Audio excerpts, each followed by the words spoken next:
qui commence son Les discours. Européens Merci. se rendront aux urnes dans notre démocratie unique et remarquable. Comme dans toute élection, ce sera pour les citoyens le moment de réfléchir à l'état de notre Union et au travail accompli par ceux qui les représentent. Mais ce sera aussi le moment de décider quel avenir et quelle Europe ils souhaitent. Il y aura parmi eux des millions de primo-électeurs dont les plus jeunes sont nés en 2008, à l'époque de la crise économique et financière.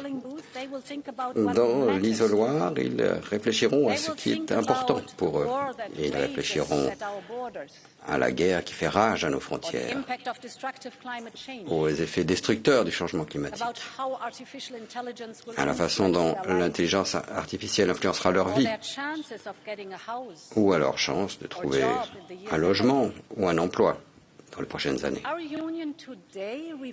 Notre union, aujourd'hui, reflète la vision de ceux qui ont rêvé d'un avenir meilleur après la Seconde Guerre mondiale. Un avenir dans lequel une union des nations, des démocraties et des peuples œuvrerait de concert au partage de la paix et de la prospérité. Et ils étaient convaincus que l'Europe était la réponse à l'appel de l'histoire. Et quand je parle à la nouvelle génération de jeunes, à l'heure actuelle, je vois cette même vision d'un avenir meilleur, ce même désir ardent de construire quelque chose de mieux, cette même conviction que dans un monde d'incertitude, l'Europe doit, une fois de plus, répondre à l'appel de l'histoire. Et c'est ce qu'il nous faut faire, ensemble. Cela commence par gagner la confiance des Européens pour répondre à leurs aspirations, à leurs inquiétudes. Et dans ces 300 prochains jours, il nous faudra terminer le travail qu'ils nous ont confié. Je tiens à remercier cette Assemblée pour son rôle de premier plan dans la mise en œuvre d'une des transformations les plus ambitieuses que l'Union ait jamais entreprises. Lorsque je me suis présenté à vous en 2019, avec ma programme pour une Europe verte, numérique et géopolitique, je sais que certains nourrissaient certains doutes. Mais ça, c'était avant que le monde ne bascule dans une pandémie mondiale et une guerre brutale sur le sol européen. Mais regardez où en est l'Europe aujourd'hui. Nous avons vu naître une union géopolitique qui soutient l'Ukraine, qui s'oppose à l'agression russe, qui réagit à l'assertivité de la Chine et qui investit dans des partenariats. Nous avons à présent un pacte vert pour l'Europe qui est la pièce maîtresse de notre économie et dont l'ambition est sans pareille. Nous avons tracé la voie de la transition numérique et nous sommes devenus les pionniers mondiaux des droits en ligne. Nous avons mis en place le plan historique Next Generation EU avec 800 milliards d'euros pour financer à la fois des investissements et des réformes et qui créent des emplois décents pour aujourd'hui et pour demain. Nous avons jeté les bases d'une union de la santé qui nous ont aidés à vacciner tout un continent et de vastes régions du monde. Nous avons commencé à nous rendre plus indépendants dans des secteurs critiques comme l'énergie, les puces électroniques, les matières premières. Et je tiens aussi à vous remercier pour le travail novateur et pionnier que nous avons accompli en matière d'égalité entre les hommes et les femmes. Et en tant que femme, cela signifie beaucoup pour moi. Nous avons conclu des dossiers que beaucoup pensaient bloqués à jamais, comme la directive sur la présence des femmes des conseils d'administration et l'adhésion historique de l'UE à la Convention d'Istanbul. Avec la directive sur la transparence des rémunérations, nous avons inscrit dans le droit le principe fondamental selon lequel, à travail égal, salaire égal.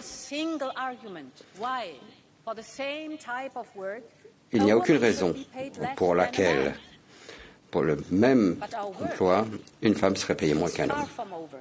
Mais il nous reste encore beaucoup à accomplir. Et il faut continuer, ensemble, à rechercher le progrès.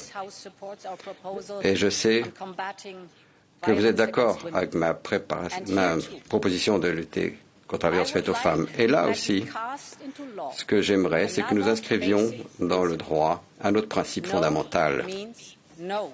Non, c'est non. Il ne peut pas y avoir de véritable égalité si nous ne sommes pas libérés de la violence.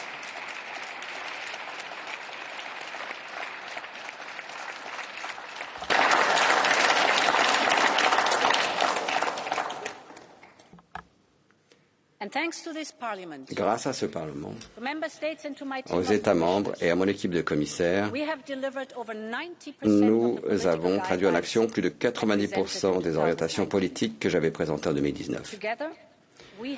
Ensemble, nous avons montré que quand l'Europe est audacieuse et unie, elle fait avancer les choses. Notre travail est loin d'être terminé, donc unissons-nous, obtenons des résultats aujourd'hui et préparons demain. Mesdames et messieurs les députés, il y a 4 ans, le pacte vert pour l'Europe, c'était notre réponse à l'appel de l'histoire. Et cet été, le plus chaud jamais enregistré en Europe, en a été un douloureux rappel. La Grèce et l'Espagne ont subi des incendies ravageurs avant d'être frappés à nouveau, quelques semaines plus tard, à peine par des inondations dévastatrices. Nous avons été les témoins du chaos, du carnage créé par des conditions météorologiques extrêmes de la Slovénie et la Bulgarie et sur tout le territoire de notre Union. C'est la réalité d'une planète en ébullition. Le pacte vert pour l'Europe est né de cette nécessité de protéger notre planète. Mais il a également été conçu comme une occasion de préserver notre prospérité future. Nous avons entamé ce mandat en fixant une perspective à long terme avec la loi sur le climat et l'objectif à l'horizon 2050. Nous avons fait évoluer le programme en matière de climat vers un programme économique et cela a donné un signal clair concernant la direction à prendre en matière d'investissement et d'innovation. Et nous avons déjà vu sur le court terme les résultats de cette stratégie de croissance. L'industrie européenne montre chaque jour qu'elle est prête à faciliter cette transition, en faisant la preuve que la modernisation et la décarbonation peuvent aller de pair. Au cours des 5 dernières années, le nombre d'aciéries propres dans l'Union européenne est passé de 0 à 38. Nous attirons aujourd'hui davantage d'investissements dans l'hydrogène propre que les États-Unis et la Chine réunis. Et demain, je serai au Danemark avec la Première ministre Mette Frederiksen pour voir cette innovation de première main. Nous célébrerons le lancement du premier porte-conteneurs fonctionnant en méthanol propre, fabriqué à partir d'énergie solaire. Là est la force de la réponse européenne au changement climatique. Le pacte vert pour l'Europe fournit le cadre, les incitations et les investissements nécessaires. Mais ce sont les citoyens, les inventeurs, les ingénieurs qui élaborent les solutions. Et c'est pourquoi, mesdames et messieurs les députés, alors que nous entrons dans la nouvelle phase du pacte vert pour l'Europe, une chose ne changera pas. Nous continuerons à soutenir l'industrie européenne tout au long de cette transition. Et ils peuvent compter sur nous.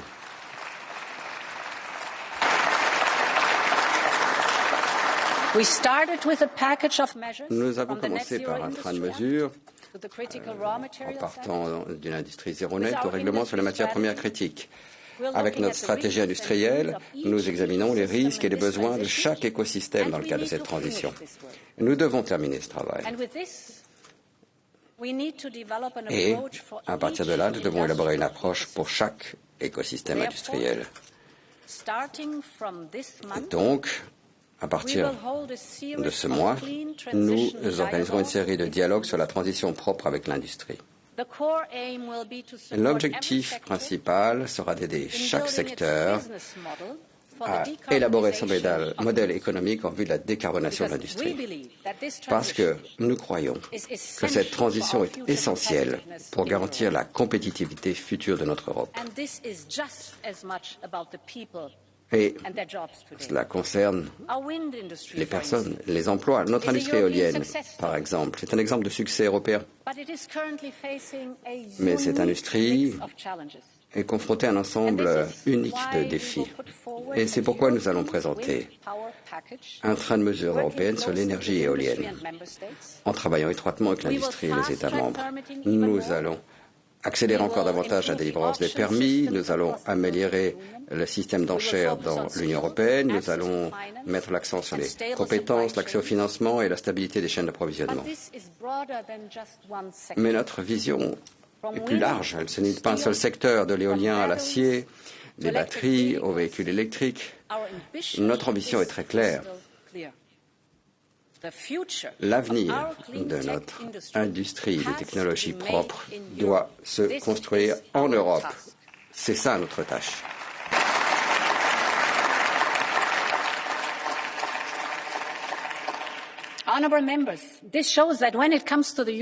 Mesdames et messieurs les députés, cela montre que, quand il est question du pacte vert pour l'Europe, nous gardons le cap, nous restons ambitieux, nous ne dévions pas de notre stratégie de croissance. Et nous aurons toujours à cœur de garantir une transition juste et équitable. Cela signifie garantir un résultat équitable pour les générations futures, la possibilité d'habiter une planète saine et garantir à toutes et tous une transition équitable avec des emplois décents et la promesse solennelle de ne laisser personne de côté. Songez simplement aux emplois dans le secteur manufacturier et à la compétitivité, un sujet dont on parle beaucoup ces jours-ci. Notre industrie et nos entreprises technologiques aiment la concurrence. Elles savent que la concurrence mondiale est bonne pour les affaires et qu'elle crée et garantit des emplois de qualité ici en Europe. Mais la concurrence ne vaut que si elle est équitable. Trop souvent, nos entreprises se trouvent exclues du marché étranger ou sont victimes de comportements prédateurs.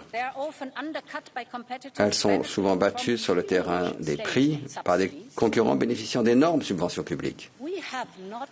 Nous n'avons pas oublié combien notre industrie solaire avait pâti des pratiques commerciales déloyales de la Chine. Nombre de jeunes entreprises ont été poussées hors du marché par des concurrents chinois fortement subventionnés. Les sociétés pionnières ont dû déposer le bilan. Des talents prometteurs sont partis chercher fortune à l'étranger. C'est pourquoi l'équité dans l'économie mondiale est si importante, parce qu'elle a un impact sur la vie des gens et sur leurs moyens de subsistance. Des industries et des communautés entières en dépendent. Nous devons donc être très lucides quant aux risques auxquels nous sommes confrontés. Prenez le secteur des véhicules électriques. C'est une industrie essentielle pour l'économie propre, avec un énorme potentiel pour l'Europe. Mais les marchés mondiaux sont aujourd'hui inondés de voitures électriques chinoises bon marché, dont le prix est maintenu artificiellement bas par des subventions publiques massives. Cela fausse notre marché. Et de même que nous n'acceptons pas ces distorsions sur notre marché, nous ne l'acceptons pas venant de l'extérieur. Je vous annonce donc aujourd'hui que la Commission ouvre une enquête anti-subvention sur les véhicules électriques en provenance de Chine.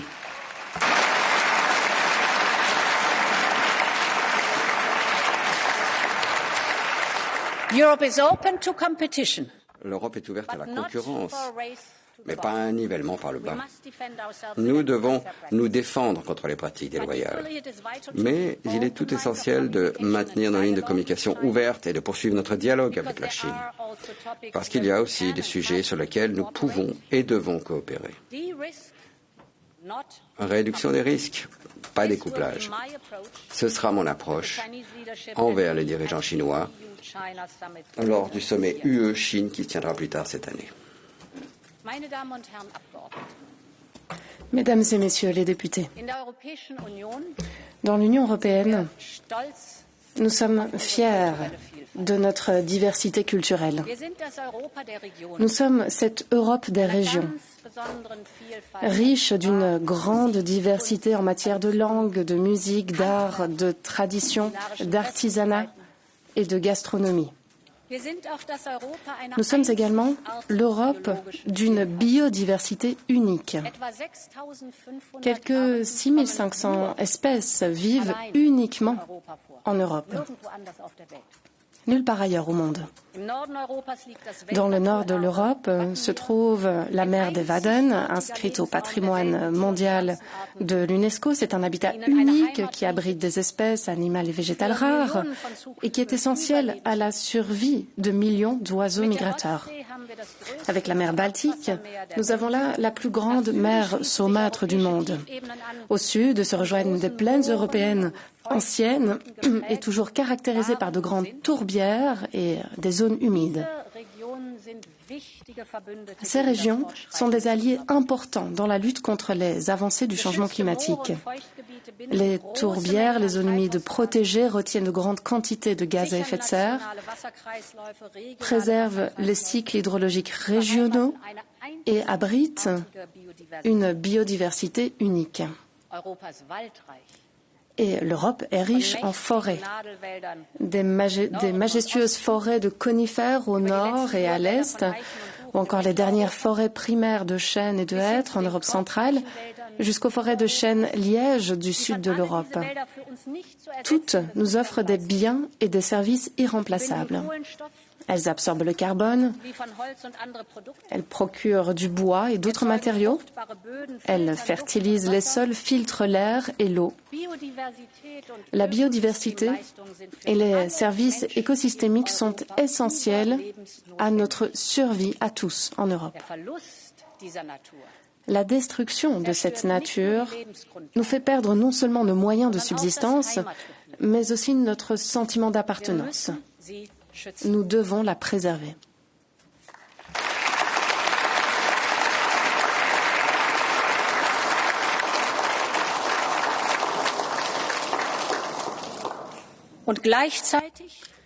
Et dans le même temps, nous devons nous faire un devoir, aujourd'hui et à l'avenir, de sécuriser nos moyens de subsistance au sein de la nature et en accord avec la nature.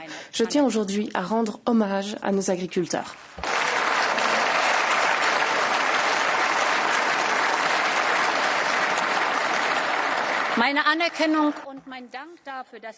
Hommage et respect, je les remercie d'assurer jour après jour notre approvisionnement alimentaire. Garantir une alimentation saine en Europe, c'est là le devoir de l'agriculture, le fondement de notre politique agricole et c'est aussi garantir l'indépendance de notre approvisionnement alimentaire. Ce sont ces garanties qu'offrent nos agriculteurs.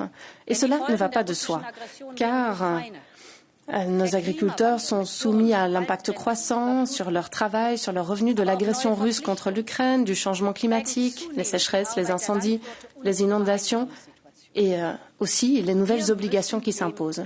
Nous devons en tenir compte. Beaucoup s'engagent déjà en faveur d'une agriculture plus durable. Nous devons relever ces nouveaux défis aux côtés des agriculteurs et des agricultrices. Ce n'est qu'ainsi que nous pourrons garantir notre sécurité alimentaire pour l'avenir également.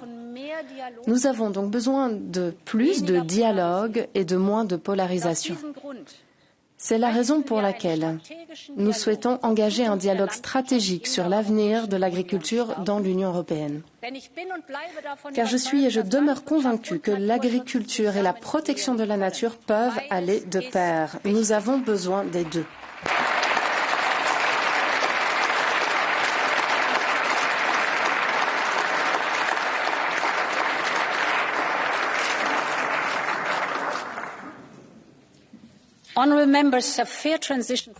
Mesdames et messieurs, une transition équitable pour les agriculteurs, les familles et l'industrie. C'est la marque de fabrique de cette législature. Et c'est d'autant plus important que nous faisons face à des forts vents contraires sur le plan économique. Je note 3 grands défis économiques pour notre industrie dans l'année à venir. Les pénuries de main-d'œuvre et de compétences, l'inflation et la nécessité de faciliter l'activité de nos entreprises. Le premier de ces défis concerne le marché du travail. Nous n'avons pas oublié les premiers jours de la pandémie. quand tout le monde prédisait une nouvelle vague de chômage de masse du genre de celle qui s'est produite dans les années 1930. Mais nous avons déjoué cette prédiction. Grâce à SURE, la toute première initiative européenne en matière de chômage partiel, nous avons sauvé 40 millions d'emplois. C'était et c'est l'économie sociale de marché européenne en action et nous pouvons en être fiers.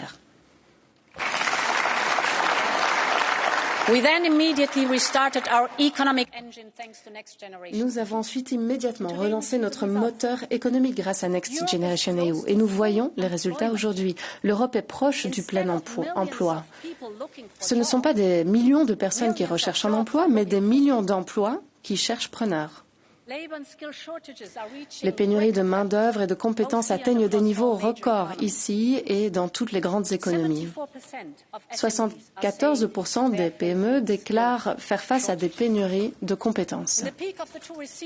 Au plus fort de la saison touristique, les restaurants et les bars d'Europe fonctionnent en horaire réduit, faute de pouvoir trouver du personnel. Les hôpitaux reportent des traitements à cause du manque d'infirmières et d'infirmiers. Et 2/3 des entreprises européennes cherchent des spécialistes en informatique. 2/3. Dans le même temps, des millions de parents, essentiellement des mères, peinent à concilier vie professionnelle et vie familiale parce qu'ils ne trouvent pas de solution d'accueil pour leurs enfants. 8 millions de jeunes sont sans emploi et ne suivent ni études ni formation. 8 millions. Leurs rêves, leur vie même sont en suspens, en veilleuse. Cette situation est non seulement cause de grandes souffrances personnelles pour ces individus, mais c'est aussi l'un des principaux goulets d'étranglement de notre compétitivité. Parce que les pénuries de main-d'œuvre entravent la capacité d'innover, de se développer, de prospérer.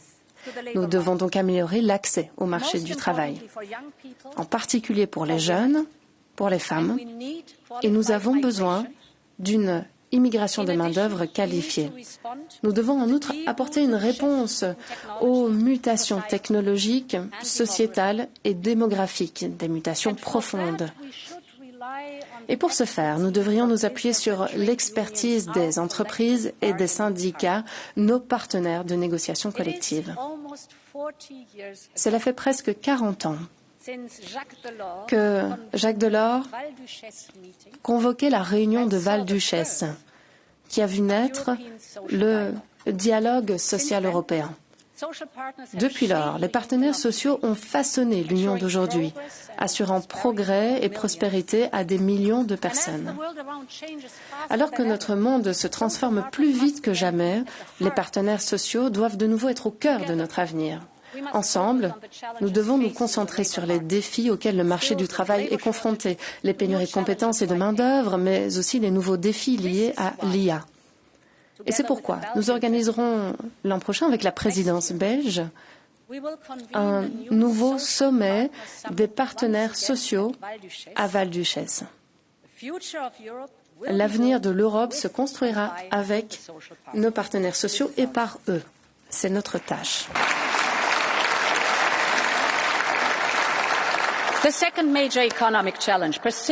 Le deuxième grand défi économique, c'est la persistance d'une inflation forte. Christine Lagarde et la Banque centrale européenne travaillent sans relâche pour juguler l'inflation. Nous savons que le retour aux objectifs à moyen terme de la BCE prendra du temps. La bonne nouvelle, c'est que l'Europe a commencé à faire baisser les prix de l'énergie. Nous n'avons pas oublié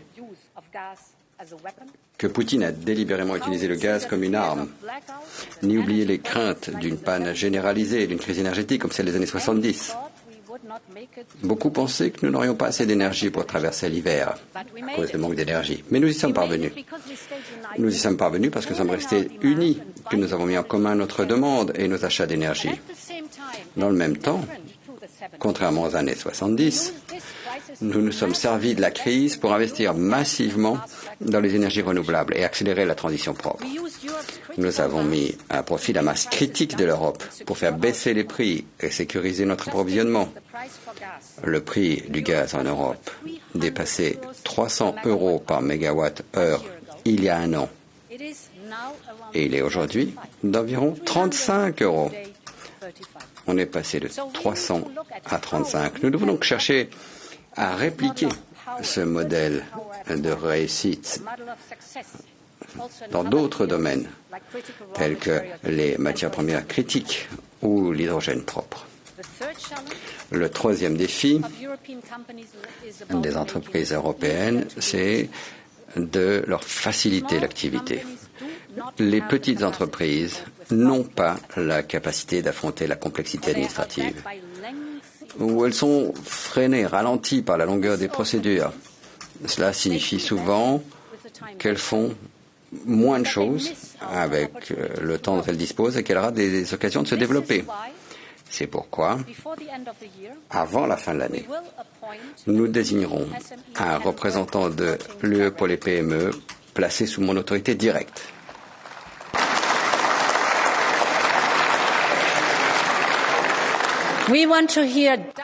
Nous souhaitons que les petites et moyennes entreprises nous expliquent directement quelles difficultés elles rencontrent au quotidien. Pour chaque nouveau texte législatif, nous procédons à un contrôle de compétitivité confié à un comité indépendant.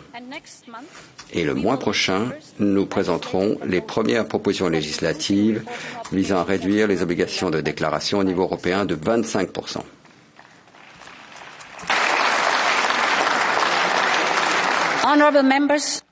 Mesdames et Messieurs les députés, la franchise m'oblige à dire que ce ne sera pas facile et que nous aurons besoin de votre soutien, car il s'agit d'une entreprise que toutes les institutions européennes doivent mener collectivement.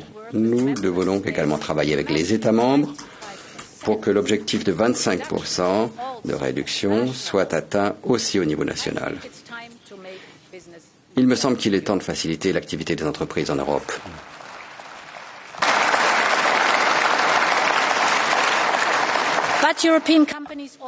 Mais les entreprises européennes ont également besoin de pouvoir accéder à des technologies clés pour innover, se développer et fabriquer.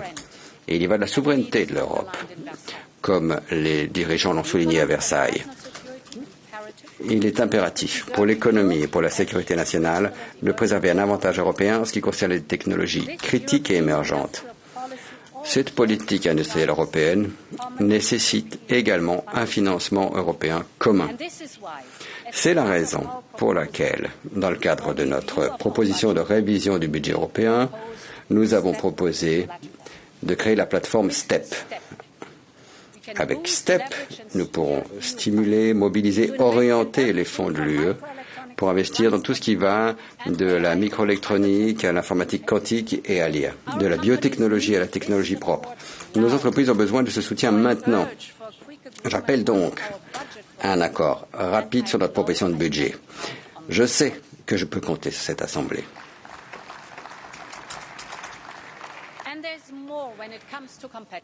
Et il y a d'autres choses encore en ce qui concerne la compétitivité. Nous avons vu de véritables goulets d'étranglement dans les chaînes d'approvisionnement mondiales, causées notamment par les politiques délibérées de certains pays. Prenez par exemple la Chine et ses restrictions à l'exportation de gallium et de germanium, de métaux essentiels à la fabrication des biens comme les semi-conducteurs et les panneaux solaires. Ça montre pourquoi il est important que l'Europe renforce sa sécurité économique. Une réduction des risques, pas un découplage. Et je suis très fier que ce concept ait recueilli un large soutien parmi nos partenaires clés, de l'Australie au Japon, passant par les États-Unis. Et de nombreux autres pays du monde veulent travailler ensemble. Beaucoup dépendent trop d'un seul fournisseur pour les minerais critiques. D'autres, en Amérique latine ou en Afrique, souhaitent développer, à juste titre, des industries locales de transformation et de raffinage, au lieu de juste expédier leurs ressources à l'étranger. Et c'est pourquoi, plus tard, cette année, nous organiserons la première réunion de notre club des matières premières critiques. Dans le même temps, nous continuerons à promouvoir un commerce ouvert et équitable. À ce jour, nous avons conclu de nouveaux accords de libre-échange avec le Chili, la Nouvelle-Zélande, le Kenya, et nous devrions nous efforcer de conclure des accords avec l'Australie, le Mexique et le Mercosur d'ici la fin de l'année, et puis après l'Inde et l'Indonésie. Un commerce intelligent crée des emplois de qualité et de la prospérité.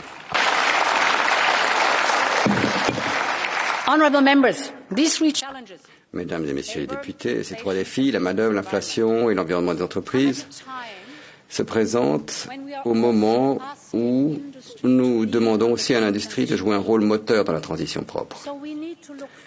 Nous devons donc voir plus loin et voir comment nous resterons compétitifs dans ce contexte.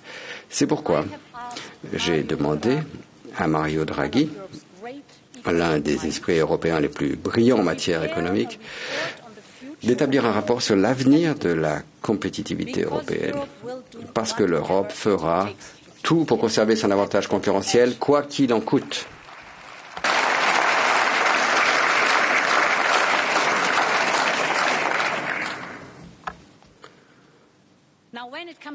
Lorsqu'il s'agit de faciliter la vie des entreprises et des particuliers, nous avons vu à quel point la technologie numérique est importante. Il est révélateur que nous ayons dépassé l'objectif d'investissement de 20% dans les projets numériques de Next Generation EU. Les États membres ont utilisé ces investissements pour numériser leur système de soins de santé, leur système judiciaire, leur réseau de transport. Et en même temps, l'Europe a joué un rôle pionnier dans la gestion des risques liés au monde numérique. L'Internet avait été pensé comme un instrument de partage des connaissances qui ouvre les esprits et crée des liens entre les gens. Alors, c'est toujours le cas. Mais ça a également fait surgir de graves problèmes. La désinformation, la diffusion de contenus préjudiciables, les risques pour la confidentialité de nos données. Et tout cela a créé un manque de confiance et parfois à des violations des droits fondamentaux des personnes. En réaction, l'Europe est devenue la pionnière mondiale de la défense des droits des citoyens dans le monde numérique. Le DSA et le DMA créent un espace numérique plus sûr dans lequel les droits fondamentaux sont protégés. Et ils garantissent une équité en imposant des obligations précises aux grandes entreprises technologiques. Il s'agit d'une avancée historique dont nous devrions être fiers. Il devrait en être de même pour l'intelligence artificielle. Elle améliorera, sans aucun doute, les soins de santé, elle stimulera la productivité, remédiera au changement climatique. Nous en avons besoin. Mais nous ne devrions pas sous-estimer les menaces très réelles qu'elle crée. Des centaines de développeurs, d'universitaires, d'experts de premier plan dans le domaine de l'IA nous ont récemment alertés en déclarant, je cite, « Réduire le risque d'extinction par l'IA devrait être une priorité mondiale, au même titre que d'autres risques menaçant la société tout entière, comme les pandémies et la guerre nucléaire. » Fin de citation. L'IA est une technologie générale qui est accessible, puissante et adaptable à de très nombreuses utilisations, tant civiles que militaires. Et elle évolue plus rapidement que ses concepteurs eux-mêmes ne l'avaient prévu. Il nous reste donc maintenant peu de temps pour orienter cette technologie de manière responsable. Je pense que l'Europe, en collaboration avec ses partenaires, devrait ouvrir la voie à un nouveau cadre mondial pour l'IA, reposant sur 3 piliers, des garde-fous, une gouvernance et l'orientation de l'innovation. Premièrement, les garde-fous. Notre première priorité est de faire en sorte que l'IA se développe d'une manière centrée sur l'humain, transparente et responsable. C'est pourquoi, dans mes orientations politiques, je m'étais engagé à proposer une approche législative au cours des 100 premiers jours de mon mandat. Nous avons présenté, je vous le rappelle, le règlement sur l'IA, la première législation mondiale en la matière qui est favorable à l'innovation.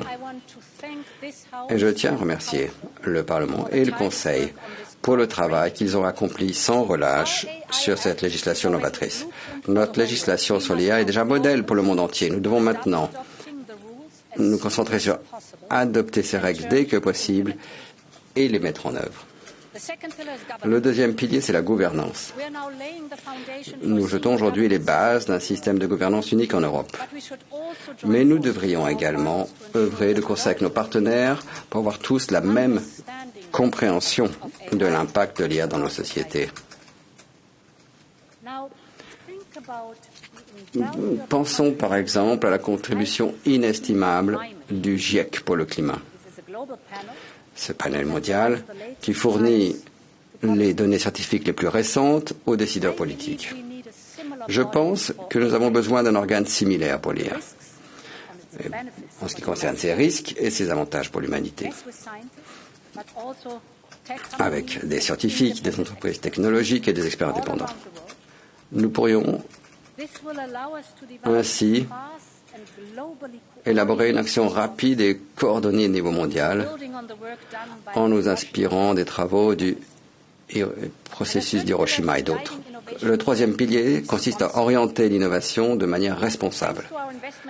Grâce à nos investissements de ces dernières années, l'Europe est désormais à la pointe en matière de supercalcul, avec 3 des 5 supercalculateurs les plus puissants du monde. Nous devons profiter de cette avancée. C'est pourquoi j'annonce aujourd'hui une nouvelle initiative destinée à ouvrir nos ordinateurs à haute performance aux jeunes entreprises IA pour qu'elles puissent entraîner leurs modèles de façon responsable. Mais ce n'est qu'une partie de notre action visant à orienter l'innovation. Ce qu'il nous faut, c'est un dialogue ouvert avec ceux qui développent et déploient l'IA. Ce dialogue, il existe déjà aux États-Unis, vous le savez. 7 grandes entreprises technologiques ont déjà accepté des règles volontaires en matière de sûreté, de sécurité et de confiance. C'est le cas ici où nous collaborons avec les entreprises d'IA pour qu'elles s'engagent volontairement à respecter les principes établis par le règlement sur l'IA avant son entrée en vigueur. Nous ne pouvons plus perdre de temps. Donc, nous devons maintenant faire converger toutes ces initiatives afin d'adopter des normes mondiales minimales pour une utilisation sûre et éthique de l'IA. Nos citoyens le méritent.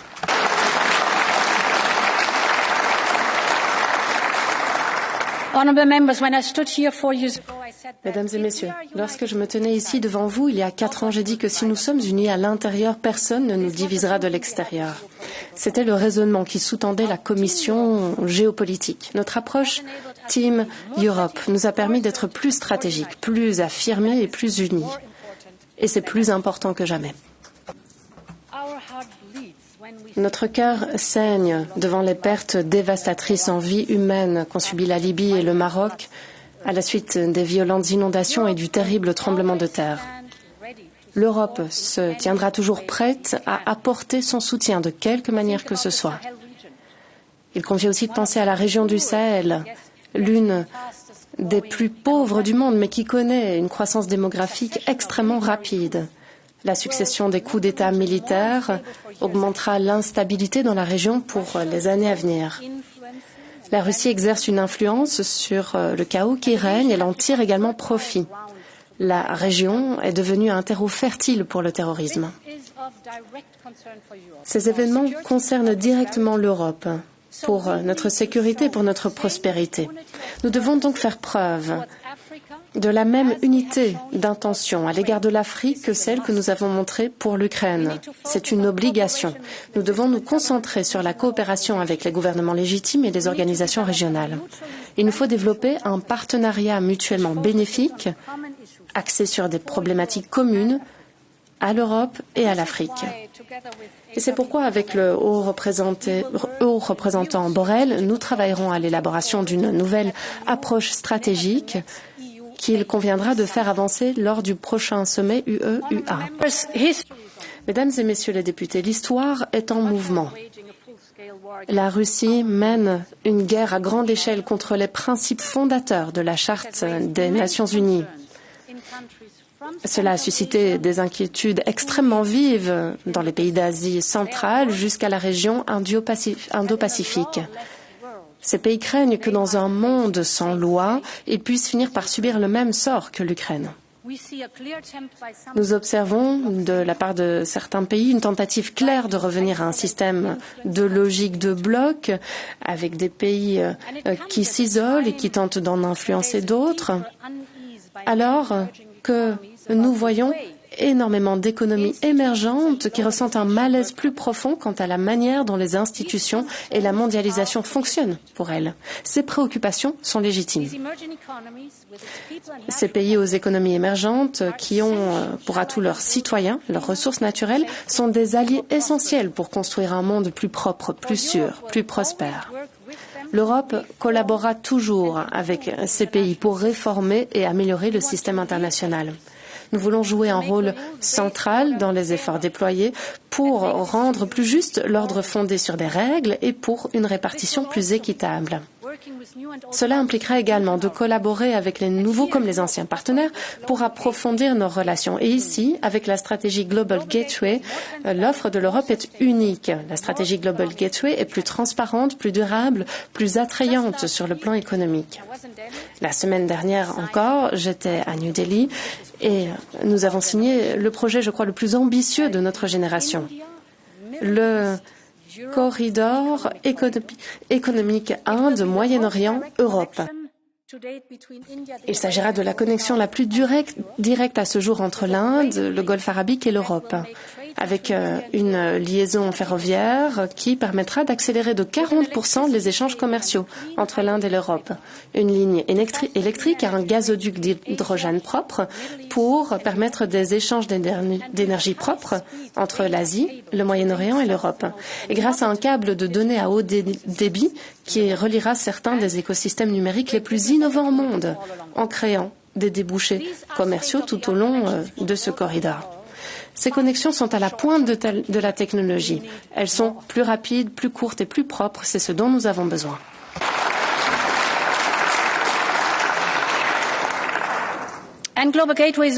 Et la stratégie Global Gateway change réellement la donne. Je l'ai vu en Amérique latine, en Asie du Sud-Est, en Afrique, que ce soit pour créer une économie de l'hydrogène locale en Namibie ou au Kenya ou encore une économie numérique avec les Philippines. Ce sont des investissements dans les économies de nos partenaires, autrement dit des investissements dans la prospérité et la sécurité de l'Europe alors que le monde change rapidement. Chaque jour, les conflits, le changement climatique et l'instabilité poussent les populations à chercher refuge ailleurs. J'ai toujours eu la ferme conviction que la migration doit être gérée. Cela nécessite de la patience, des efforts de longue durée avec nos partenaires et surtout de l'unité au sein de notre Union. Et c'est l'esprit du nouveau pacte sur la migration et l'asile.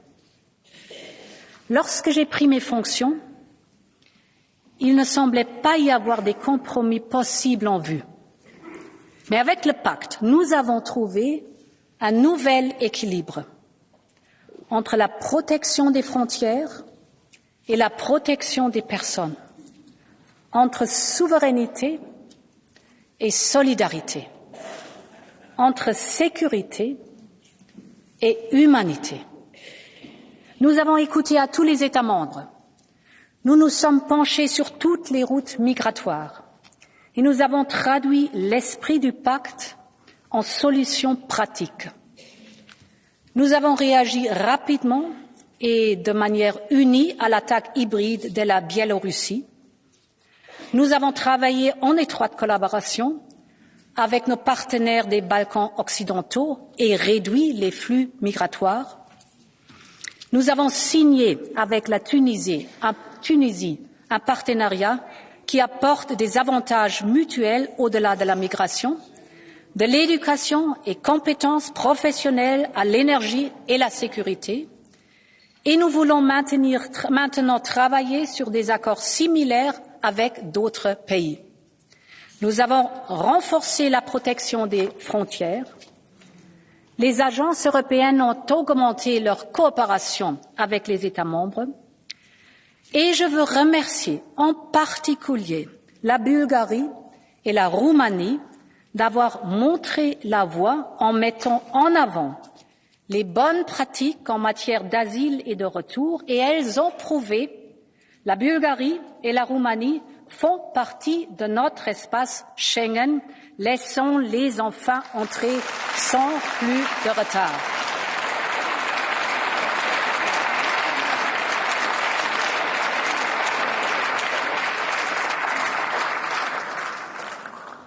Mesdames et Messieurs, notre travail sur la migration se fonde sur la conviction que l'unité est à notre portée.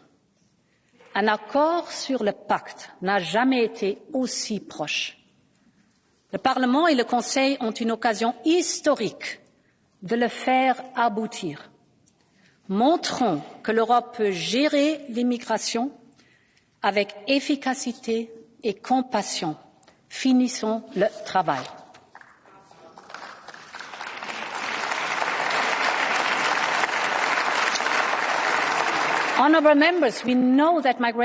Mesdames et Messieurs les députés, nous savons que la migration exige un travail constant et que celui-ci n'est jamais aussi vital que dans la lutte contre les passeurs. Les passeurs attirent des personnes désespérées avec leurs mensonges. Ils les entraînent sur des routes mortelles à travers le désert ou sur des bateaux impropres à la navigation en mer. La manière dont ces passeurs opèrent évolue sans cesse, mais notre législation a plus de 20 ans et doit être modernisée d'urgence. Nous avons donc besoin d'une nouvelle législation et d'une nouvelle structure de gouvernance. Nous avons besoin d'une application plus stricte de la loi, de poursuites judiciaires et d'un rôle plus important pour nos agences, Europol, Eurojust et Frontex. Nous devons travailler avec nos partenaires pour lutter contre ce fléau mondial qu'est la traite des êtres humains. Et c'est pourquoi la Commission organisera une conférence internationale sur la lutte contre la traite des êtres humains. Il est temps de mettre un terme à ce commerce criminel odieux.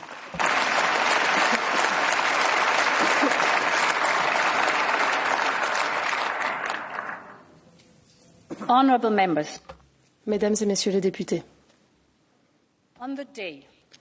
le jour où les chars russes ont franchi la frontière et sont entrés en Ukraine, une jeune mère ukrainienne est partie pour Prague afin d'y mettre son enfant en sécurité. Lorsque le garde-frontière tchèque a apposé le cachet sur son passeport, elle a éclaté en sanglots. Son fils n'a pas compris ce qu'il se passait. Il a demandé à sa mère pourquoi elle pleurait. Et elle a répondu « Parce que nous sommes chez nous ». Mais nous ne sommes pas en Ukraine, lui a-t-il rétorqué. Et elle lui a alors expliqué « Nous sommes en Europe ». Ce jour-là, cette mère ukrainienne a eu le sentiment que l'Europe, c'était chez elle. Que l'Europe était son foyer, parce qu'un foyer, c'est l'endroit où règne la confiance mutuelle, comme elle l'a dit. Et les Ukrainiens ont pu faire confiance à leurs concitoyens européens. Cette mère ukrainienne s'appelait Victoria Amelina. Elle comptait parmi les grands écrivains de la jeune génération. Et c'était aussi une infatigable militante en faveur de la justice. Après avoir mis son fils en sécurité, Victoria est retournée en Ukraine pour documenter les crimes de guerre perpétrés par la Russie. Un an plus tard, elle a été tuée par un missile balistique russe alors qu'elle dînait avec des collègues écrivains. Elle a été la victime d'un crime de guerre russe, la victime de l'une des innombrables attaques visant des civils innocents. Ce soir-là, Victoria Amelina se trouve avec 3 amis, parmi lesquels Hector Abad, également écrivain d'origine colombienne. Hector est membre d'une campagne intitulée Aguanta Ucraina, Tiens bon, Ukraine, créée pour informer la population latino-américaine de la guerre d'agression menée par la Russie et des attaques contre les civils. Hector n'avait cependant jamais imaginé qu'il serait lui-même la cible des attaques russes. Il a déclaré qu'il ne comprenait pas pourquoi lui était en vie alors que Victoria était morte. Mais aujourd'hui, Hector raconte au monde l'histoire de Victoria, afin que personne n'oublie Victoria et pour mettre fin à cette guerre. Je suis honorée que Hector soit présent parmi nous aujourd'hui. Et je veux que vous sachiez que je vous remercie, Hector. Je veux vous remercier. Je veux que vous sachiez que nous allons préserver vivant le souvenir de Victoria et de toutes les autres victimes. Aguanta Ucraina.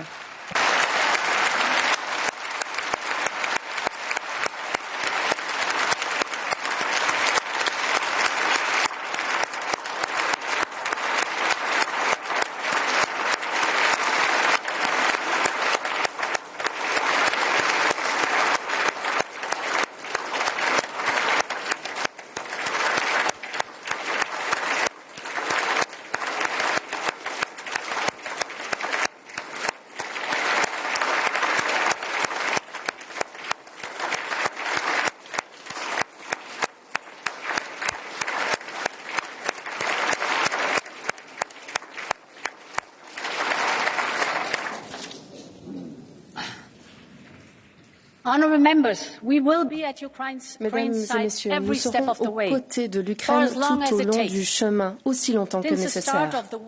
Depuis le début de la guerre, 4 millions d'Ukrainiens ont trouvé refuge dans notre union. Et je tiens à leur dire qu'ils sont aujourd'hui toujours les bienvenus, tout comme pendant les terribles premières semaines de la guerre. Nous avons fait en sorte qu'ils aient un accès à un logement, à des soins de santé, au marché du travail et bien plus encore. Mesdames et messieurs les députés, c'est ainsi que l'Europe a répondu à l'appel de l'histoire. Je suis dès lors fière d'annoncer que la Commission proposera d'étendre notre protection temporaire aux Ukrainiens dans l'Union européenne. Notre soutien à l'Ukraine perdurera.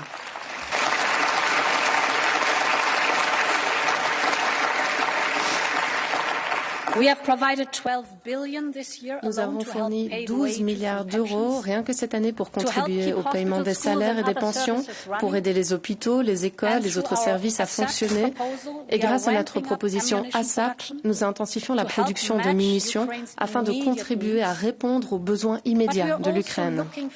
Mais nous nous tournons également vers l'avenir. Et c'est pourquoi nous avons proposé 50 milliards d'euros supplémentaires sur 4 ans pour investir et pour réformer. Cette somme contribuera à bâtir l'avenir de l'Ukraine afin de reconstruire un pays moderne et prospère. Cet avenir est tout à fait clair. Ce Parlement l'a déclaré haut et fort. L'avenir de l'Ukraine se trouve dans notre Union.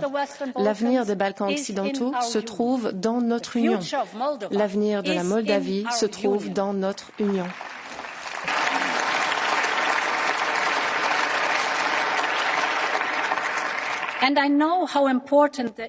Et je sais à quel point la perspective européenne est importante pour tant de gens en Géorgie.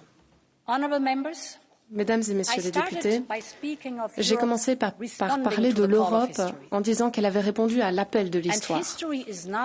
Et l'histoire nous appelle désormais à œuvrer afin de compléter notre union. Dans un monde où certains tentent d'opérer une sélection entre les différents pays, nous ne pouvons pas nous permettre de laisser de côté nos concitoyens européens. Dans un monde où la taille et le poids sont importants, il est clairement dans l'intérêt stratégique et sécuritaire de l'Europe de compléter notre union.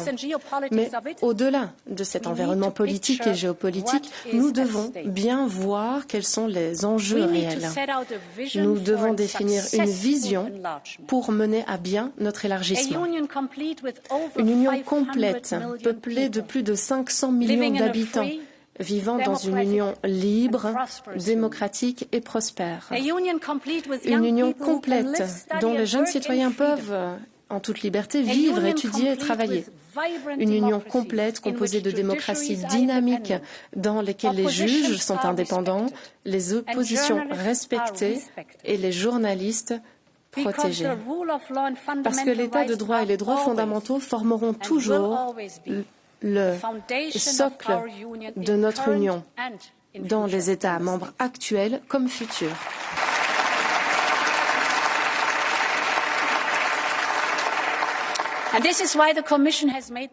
C'est pourquoi la Commission a fait des rapports annuels sur l'état de droit une priorité essentielle. Nous travaillons étroitement avec les États membres pour recenser les progrès, les sujets de préoccupation et pour formuler les recommandations d'avenir. Cela garantit la reddition de comptes devant ce Parlement, devant les parlements nationaux. Cela a permis un dialogue entre les États membres et cette approche produit des résultats. Je pense que nous pourrons faire de même pour les futurs États membres. Et c'est pourquoi je suis très heureuse d'annoncer que nous allons ouvrir les rapports sur l'état de droit aux pays en voie d'adhésion qui se mobilisent pour accélérer encore le processus. Cela les mettra sur un pied d'égalité avec les États membres et cela les soutiendra dans leurs efforts de réforme. Cela contribuera à inscrire dans l'avenir une union de la liberté, des droits et des valeurs pour tous.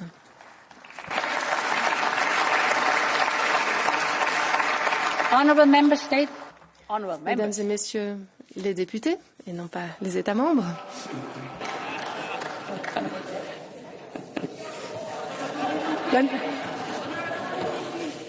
The next sentence is, this is on our shared interest. Prochaine phrase est, il s'agit de notre intérêt commun, le Parlement, les États membres et la Commission, tous ensemble. This is in our shared interest. Il en va en effet de notre intérêt commun. Songez au grand élargissement d'il y a 20 ans. Ce jour-là, nous l'avions baptisé la Journée européenne de bienvenue. C'était un triomphe de détermination et d'espoir sur le poids du passé. Et au cours des 20 années qui ont suivi, nous avons vécu une réussite économique qui a amélioré la vie de millions de personnes.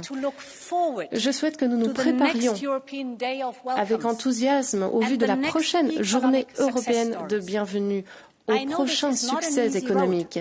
Je sais que le chemin ne sera pas sans obstacle. L'adhésion est un processus fondé sur le mérite. Et la Commission défendra toujours ce principe. Cela exige beaucoup de travail et d'esprit de leadership. Mais il existe déjà de nombreux progrès. Nous avons vu les grandes avancées réalisées par l'Ukraine depuis que nous lui avons accordé le statut de pays candidat. Et nous avons vu la détermination d'autres pays candidats à se réformer. Mesdames et messieurs les députés, il est temps à présent de nous élever à la hauteur de cette détermination. Cela signifie qu'il faut réfléchir à la manière dont nous devons nous préparer pour former une union complète, dépasser les vieux débats simplistes sur l'élargissement.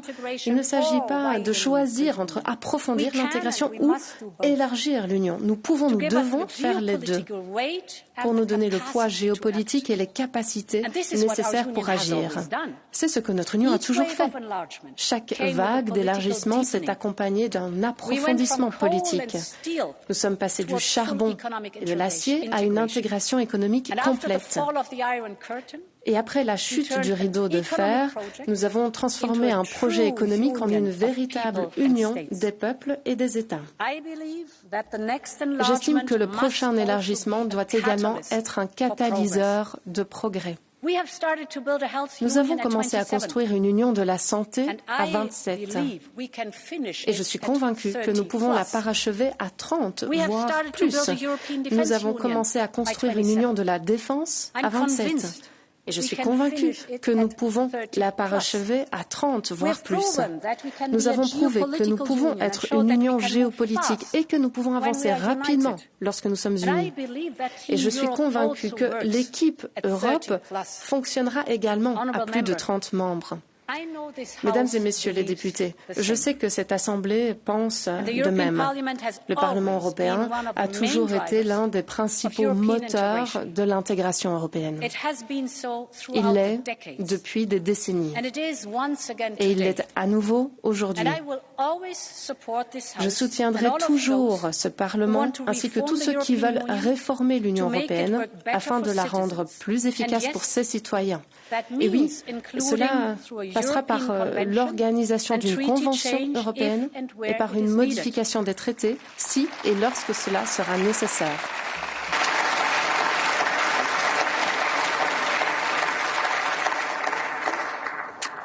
Mais nous ne pouvons pas, nous ne devrions pas attendre de modifier les traités pour avancer sur la voie de l'élargissement.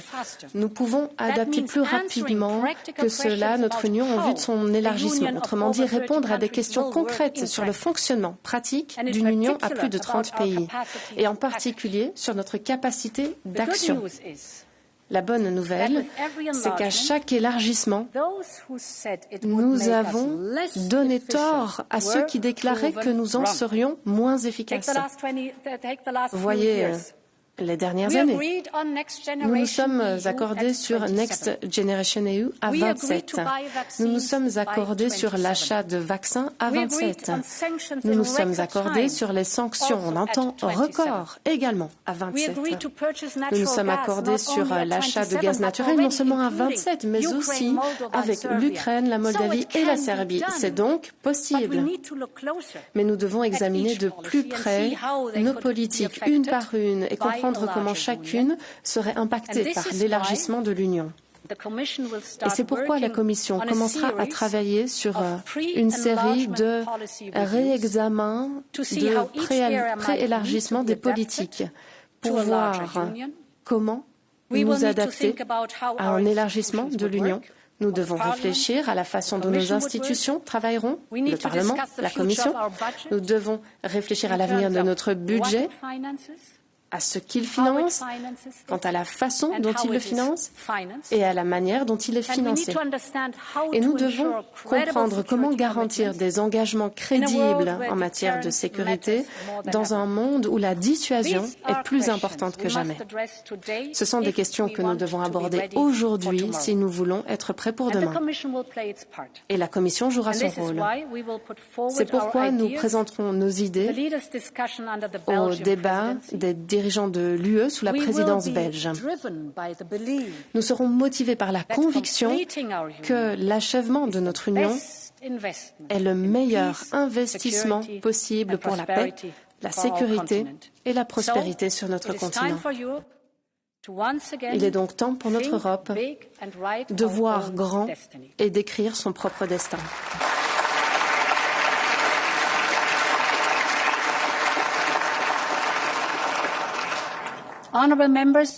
Mesdames et Messieurs les députés, Victoria Amelina pensait qu'il était de notre devoir collectif d'écrire une nouvelle histoire pour l'Europe. Voilà où l'Europe se trouve aujourd'hui. C'est ici et maintenant que s'écrit l'histoire. L'avenir de notre continent dépend des choix que nous faisons aujourd'hui, des mesures que nous prenons pour compléter notre Union. Les Européens attendent de l'Union qu'elle les défende dans cette époque de concurrence entre grandes puissances. Mais ils attendent aussi qu'elle les protège et se tienne à leur côté, comme un partenaire, un allié dans leur combat quotidien. Et nous serons à l'écoute de leurs attentes. Si c'est important pour les Européens, c'est important pour l'Europe. Rappelons-nous la vision et les attentes, l'imagination de la jeune génération que j'évoquais au début de mon discours. Le moment est venu de lui montrer que nous sommes capables de construire un continent où vous pouvez être qui vous êtes, aimer qui vous voulez et vous fixer autant d'objectifs que vous le souhaitez. Un continent qui est réconcilié avec la nature et ouvre la voie aux nouvelles technologies. Un continent uni dans la liberté et dans la paix.